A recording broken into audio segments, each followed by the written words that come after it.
Boss. Boss, gising na. 7:30 na. Boss, ano, mapasok ka ba?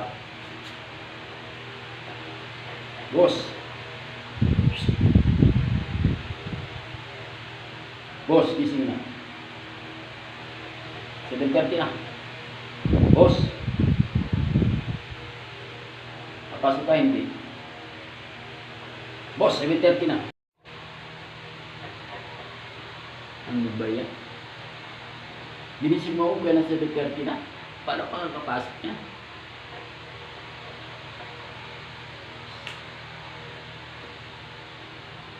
So,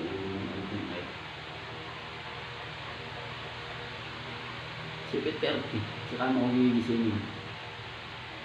Maliligo pa ako. Magtututbrush pa ako. Smooth naman. Dapat yung nag-aagahan. Alas 8. Gisingin mo ko ng alas 8. Ano siya lang. Pagmamalasakit ka ito. Late ka na naman papasok. Oh, 7:30. 7:30 pa lang. Hindi ka palit. Pwede ka pang maligo. Pwede ka pang mag-toothbrush. Kung ang pasok mo ay alas 8. Mas dahil nga sa harap mo. Nalibad-baran ako umagang-umaga. Late na naman ako. Haas yung pagising niya.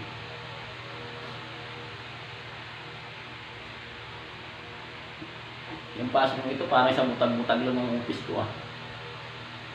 Manis ka dito.